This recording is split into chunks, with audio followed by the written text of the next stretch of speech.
Ah, Thanksgiving. We gather, we feast, we watch football, we tell the tale of Pilgrims and Native Americans sharing a bountiful harvest. It's a heartwarming story. But like that gravy boat your aunt insists on using, it's got some lumps hidden beneath the surface. We've all heard the simplified version. Pilgrims seeking religious freedom brave the wild Atlantic. They land on Plymouth Rock.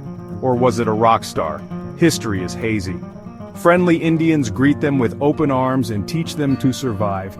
Everyone feasts, thankful for the bounty of the New World. But, my friends, history rarely arrives prepackaged for our convenience. The truth, as they say, is a bit more complicated. So let's grab our forks and dig into the real story of Thanksgiving. Let's be clear. These weren't your typical tourists looking for souvenirs and a tan. These were the Pilgrims. A group of religious dissenters who decided England wasn't quite Puritan enough for them. Imagine being that pious. They wanted their own brand of religious freedom, one where they could worship without interference.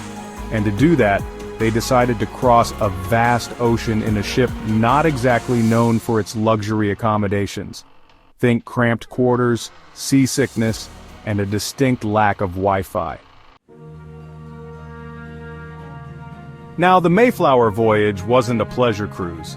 Imagine being stuck on a crowded boat for 66 days with nothing but salty air and the smell of unwashed bodies. Not exactly a recipe for a relaxing vacation, is it? They arrived in the New World in November, not exactly the ideal time to start building a new life. Winter was coming, and they were woefully unprepared. Food was scarce, shelter was inadequate, and diseases spread like wildfire. By spring, nearly half of them had perished. It's a testament to their resilience that they didn't just pack up and head back to England. Though, to be fair, after that voyage they probably weren't too keen on getting back on a boat. Section 4. Enter Squanto, the friendliest translator you'll ever meet. Enter Squanto, a Native American with a knack for languages and a talent for survival. Kidnapped by English explorers years earlier, Squanto learned English the hard way. He eventually made his way back to his homeland, only to find his tribe decimated by disease. Talk about bad luck. But Squanto, ever the resourceful chap, saw an opportunity to forge an alliance with these strange newcomers. He taught them how to plant crops, fish in the rivers, and navigate the unfamiliar landscape. In essence, Squanto was the ultimate survival guide, complete with subtitles. Section 5. The First Thanksgiving. Hold the popcorn, it wasn't a movie. So, after a successful harvest thanks to Squanto's guidance, the Pilgrims decided to celebrate. They invited the local Wampanoag tribe, led by Chief Massasoit, to join them in a feast of thanks. This gathering, lasting 3 days, is what we now know as the First Thanksgiving.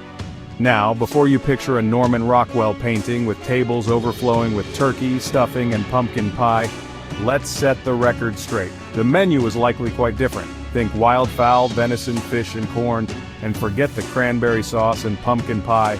Those culinary delights came much later. Section 6. Beyond the feast, a not-so-happy ending for some.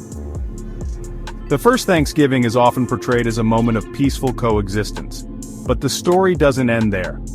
The peace between the Pilgrims and the Wampanoag was fragile and short-lived. As more Europeans arrived, they brought with them diseases, land disputes, and a hunger for power that clashed with the Native American way of life. This clash ultimately led to conflict and displacement for many Native American tribes, a dark side of history we can't ignore. Section 7. Thanksgiving 2.0 - Time for a Gratitude Adjustment. Thanksgiving is a time for reflection, and that includes reflecting on the complete narrative of our history. Let's not shy away from the uncomfortable truths. Instead, let's use this time to acknowledge the complexities of the past, and celebrate the resilience of all those who shaped our nation. Let's be thankful for the opportunity to learn from history, to acknowledge past injustices, and to strive for a more inclusive and equitable future. This Thanksgiving, let's add a side of historical awareness to our plate of gratitude. It might not be as sweet as pumpkin pie, but it's a dish we can all benefit from.